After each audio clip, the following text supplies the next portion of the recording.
Hello everybody, thank you for watching the video. Please take a second and subscribe to DIY Food Plot Pro. A little intro about what we're going to be doing here is I'm going to show you all the tools, all the tricks to make your food plots a success.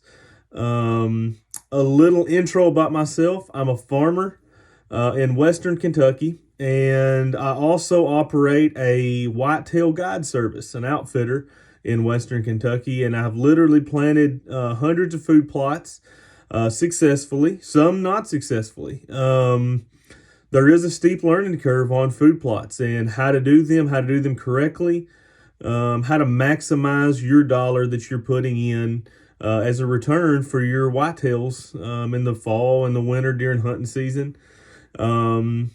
I have been doing this several years, and I have learned how to do it correctly, how to be successful with it, and I have seen a lot of things that go against you when you plant food plots.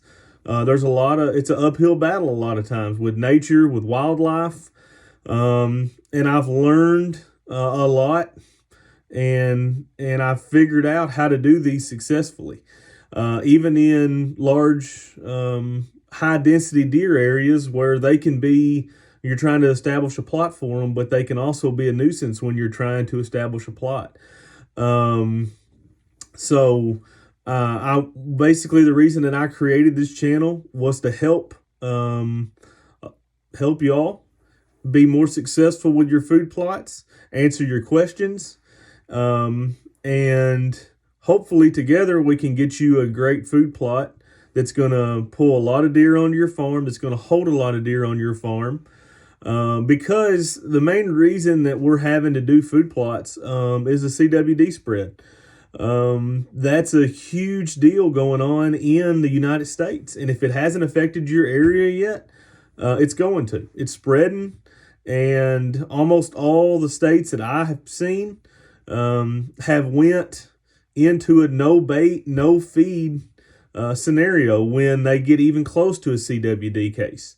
So last year we got into it in Western Kentucky, and it was a game changer for us. We had always fed. We had always kept feed, kept minerals.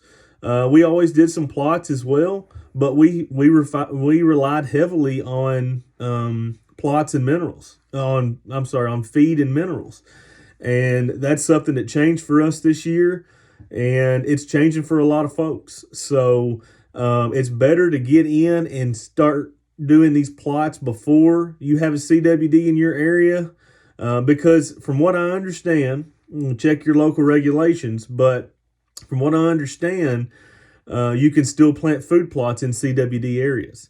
So, and I'm going to tell you, you guys that have hunted with corn just like we did, or some type of feed, it is absolute game changer when you have to pull that feed pile, that corn pile, and try to start hunting in what you've been used to seeing 30, 40 deer every hunt, and then going back to the old way of you might not see a deer. So these food plots are absolutely critical to keeping whitetails on your property, on your land, and maximizing your chance to harvest the deer that you want to harvest. What brought this channel alive?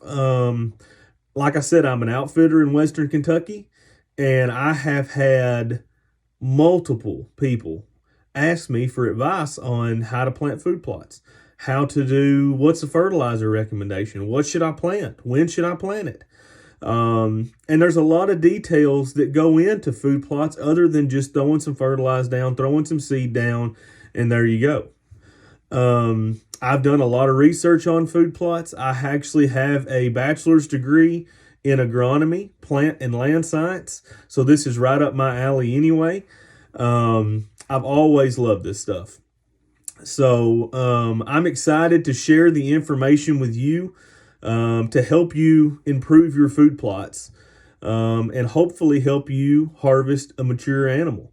So if you would like, press the subscribe, and I will have videos coming out soon, and we're going to detail a lot of these food plots, and I mean go into extreme detail.